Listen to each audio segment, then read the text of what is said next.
આજે 24મી માર્ચ 2026માં વિધાનસભાના સત્રનો દિવસ છે. આજે રાજ્યના નાણામંત્રીશ્રીએ વિનિયોગ વિધેયક રજૂ કર્યું, ગુજરાત સરકારના બજેટનું વિધેયક. અને એ વિધેયક ઉપર મેં મારો મુદ્દો રજૂ કરતા ગુજરાતની સેવા, સુરક્ષા, સલામતી, કાયદો અને વ્યવસ્થાની બાબતને સંભાળતા આપણા ગુજરાતના હોનહાર હોમગાર્ડ અને જીઆરડીના જવાનો વિશે આજે મેં સરકારનું ધ્યાન દોરવા માટે રજૂઆત કરી હતી.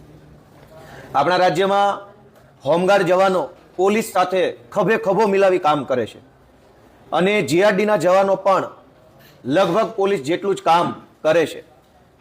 કુદરતી આફત આવે, આંદોલનો, ધરણાઓ, રેલી, હુલ્લડ, કોઈ અન્ય ઘટના દુર્ઘટના બને, તહેવારો હોય ત્યારે ખૂબ મોટી સંખ્યામાં હોમગાર્ડના જવાનો અને જીઆરડીના જવાનો કાયદો વ્યવસ્થા અને સલામતીની બાબતને સંભાળે છે.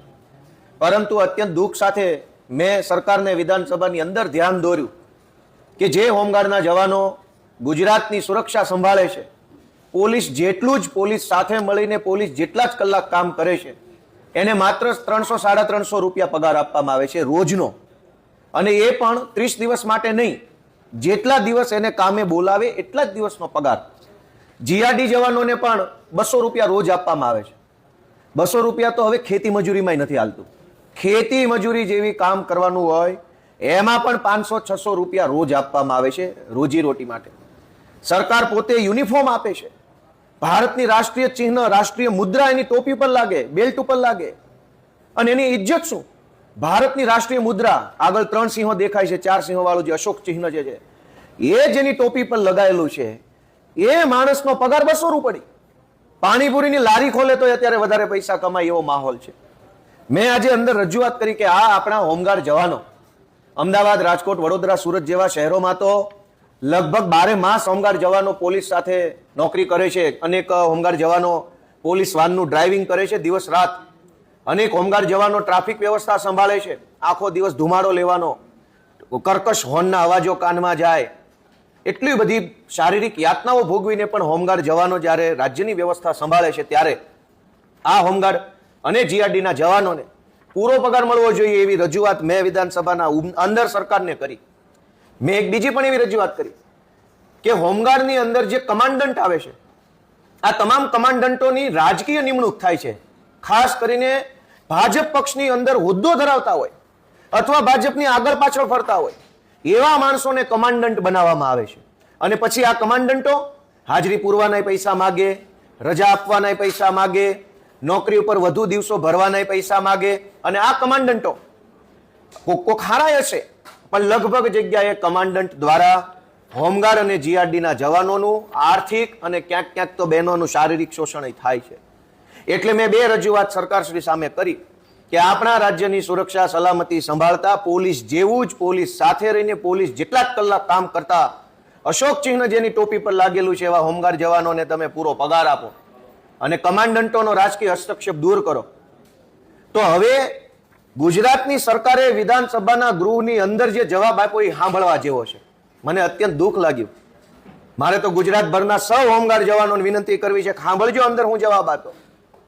સરકારે એમ કીધું કે આ હોમગાર્ડના અને જીઆરડીના જવાનો છે એ નોકરી નથી કરતા, સ્વૈચ્છિક સેવા કરે છે. 5 વખત આ શબ્દ બોલાયો અંદર કે આ લોકો સ્વૈચ્છિક સેવા એટલે કે સામે ચાલીને પોતાની મરજીથી આ નોકરી કરવા આવે છે, અમે નથી રાખ્યા. બીજું એમ પણ કીધું કે આ લોકો બીજી નોકરી કરતા હોય છે, એ નોકરીમાંથી નોકરી પૂરી કરીને પછી જે સમય આવે એમાં હોમગાર્ડ અને જીઆરડીનો યુનિફોર્મ પહેરે છે. હવે અમે તો ક્યાંય એવા જોયા નહીં. હું પોતે અમદાવાદ પોલીસમાં હતો. અનેક મિત્રોએ હોમગાર્ડની નોકરીના પગારથી ઘર પરિવાર નથી ચાલતો એટલે રિક્ષા ચલાવવી પડે છે. રિક્ષા ચલાવતા જોયા છે. અશોક ચિહ્ન જેના બેલ્ટ ઉપર લાગ્યું છે, માણસ રિક્ષા ચલાવશે? તો સરકારે એવો જવાબ આપ્યો કે આ નોકરી નથી, આ તો સ્વૈચ્છિક સેવા છે.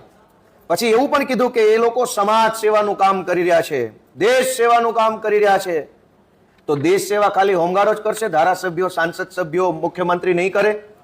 દેશ સેવા તો બધાની જવાબદારી છે. તો હોમગાર્ડનો પગાર 200 રૂપિયા, ધારાસભ્યનો પગાર 1.25 લાખ કેમ? એક બાજુ ગૃહમાં સમાન નાગરિક સંહિતાની મોટી મોટી ફિલોસોફી કરે છે સરકાર, તો હોમગાર્ડને દેશ સેવા કરવાનો પગાર 200 રૂપિયા, ધારાસભ્યને દેશ સેવા કરવાનો પગાર 1.25 લાખ રૂપિયા, મામલતદારને દેશ સેવા કરવાનો પગાર 1 લાખ રૂપિયા. આવું કેવું? યુસીસીના નામે નાટક નખરા કરનારા ભાજપના લોકોના મોઢા પર આ તમાચો છે. આજે જે ચર્ચા થઈ કે તમે હોમગાર્ડ જવાનોનું શોષણ કરો છો, એને લૂંટી લ્યો છો, એનો પરિવારનું પણ ભરણ પોષણ ન થાય એવું હાવ મામૂલી 200 રૂપિયાનું વેતન આપો છો, ઉપરથી એમ કહો છો કે આ લોકો સમાજ સેવા કરે છે, સ્વૈચ્છિક આવેલા છે. સ્વૈચ્છિક શબ્દ વારંવાર બોલાયો અંદર.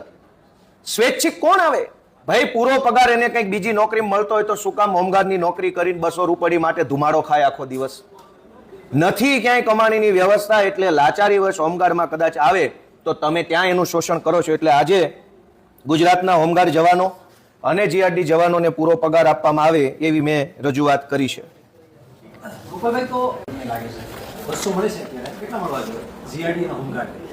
સરકારે લઘુત્તમ વેતનનો કાયદો ઓલરેડી બનાવ્યો જ છે ભારતની સરકારે, અને એ લઘુત્તમ વેતનના કાયદા પ્રમાણે એક દિવસના ઓછામાં ઓછા કેટલા રૂપિયા મળવા જોઈએ એની ગણતરીનું કેલ્ક્યુલેશન ચાર્ટ પણ સરકારે બનાવ્યો છે.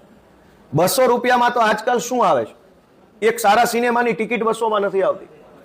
200 રૂપિયામાં તો અહીંયા અમદાવાદથી વિસાવદર નથી જઈ શકાતું. તો 200 રૂપિયા જેવી રકમ માટે થઈ તમે યુનિફોર્મ પહેરેલા માણસને અપમાનિત કરો, એનું ગૌરવ હણાય, સ્વાભિમાન હણાય, એ માણસ સન્માન સાથે ન જીવી શકે એવી લાચારીમાં ન મૂકવા જોઈએ. અને પાછું એવું કીધું, તમે સમજો કે આ લોકો સમાજ સેવા કરે છે, દેશ સેવાનું કામ કરે છે, સ્વૈચ્છિક સેવા આપે છે. આવું કહેવામાં આવ્યું. સ્વૈચ્છિક સેવા હોમગાર્ડ આપશે તો કેબિનેટ મંત્રી પણ સ્વૈચ્છિક સેવા આપે ને આખા ભાજપના તમામ ધારાસભ્યો લખીને આપી દે પગાર નથી જોતો, અમે દેશ સેવા કરીએ. તમારે આખા પડીકા ખાઈ જવા છે અને હોમગાર્ડો પાસે દેશ સેવા કરાવી છે. તો આજે મેં કીધું ભાઈ હોમગાર્ડ 200 રૂપિયામાં દેશ સેવા કરી શકતો હોય તો ભાજપના તમામ ધારાસભ્યો 150 રૂપિયામાં દેશ સેવા કરે. આજે લખીને આપી દે વિધાનસભાના અધ્યક્ષને, ભાજપના તમામ ધારાસભ્યો કે અમને 150 રૂપિયા મહિને આપજો. તમારે હોય એટલું બધું ખાઈ જવું છે અને દેશના રાજ્યના નાગરિકને લૂંટવા છે, અને વાતો પાછા સમાન કાયદાની કરવી છે. આમાં ક્યાં સમાનતા આવી? એક પોલીસ કોન્સ્ટેબલ અને એક હોમગાર્ડ એક જ ડ્યુટી પોઈન્ટ ઉપર કામ કરતા હોય છે, બંને આખો સરખું કામ કરે છે. અમદાવાદના અનેક ટ્રાફિક પોઈન્ટ ઉપર, પોલીસ ચોકીઓમાં હોમગાર્ડ અને કોન્સ્ટેબલ એક સરખું કામ કરે છે. કલાકો એક સરખી, કામ એક સરખું, મહેનત એક સરખી, બળ બુદ્ધિ વાપરવાનું એક સરખું. હોમગાર્ડનો પગાર 200-300, કોન્સ્ટેબલનો 20,000, સિનિયર કોન્સ્ટેબલનો 35,000, હેર કોન્સ્ટેબલનો 50,000. આવું કેમ? આમાં ક્યાં સમાન કાયદો, સમાન નાગરિકતા આવી? એટલે આજે આ સમાન નાગરિકતાનો ભાંડો ફૂટ્યો છે. ઘણા બધા ધારાસભ્યો પોતાના પગારનો પણ લોકસેવામાં કામ કરતા હોય છે. હાર્દિક પટેલે પણ પોતાનો 3 વર્ષનો પગાર અંદાજે 42 લાખ રૂપિયા છે લોકસેવામાં વાપર્યો છે. સમાજ સેવા, છાત્રાલય, સોલાર પેનલ અને વિદ્યાર્થીની ફી માટે ખર્ચ્યા છે. ભાજપના ધારાસભ્યો પોતાનો પગાર સમાજ સેવા પાછળ વાપરવાની જે જાહેરાત કરે છે ને, મને એમ લાગે છે કે એ બહુ મોટું છળ કપટ છે. તમારી તો આખી સરકાર છે, કરપ્શન જ ખાલી બંધ કરી દો ને તો એ પગાર જનસેવાને વાપરવાને બદલે જનસેવાના પૈસા જ જનસેવામાં વપરાય. જનસેવાના પૈસામાં કટકી કરવાની અને આ બાજુથી દાનેશ્વરીકરણ બનવાનું, એવું ન હોય. 4 લાખ કરોડનું બજેટ છે, રોડ રસ્તામાં કટકી, બાયોડીઝલમાં કટકી, દારૂ ડ્રગ્સના હપ્તા, ખાણ ખનીજમાં હપ્તા, બાંધકામ ગેરકાયદેસરમાં હપ્તા, ટાઉન પ્લાનિંગમાં હપ્તા, કરોડો રૂપિયા હપ્તામાં લઈ લેવાના, 1.5 લાખની દાતારી. વાહ ભાઈ વાહ, દાનવીરોને સલામ છે બે હાથે ભાઈ. આવા દાનવીરો તો પાકવા જોઈએ. 100 કરોડનું બૂચ મારું, 1.5 લાખનું દાન કરું, વેરી ગુડ.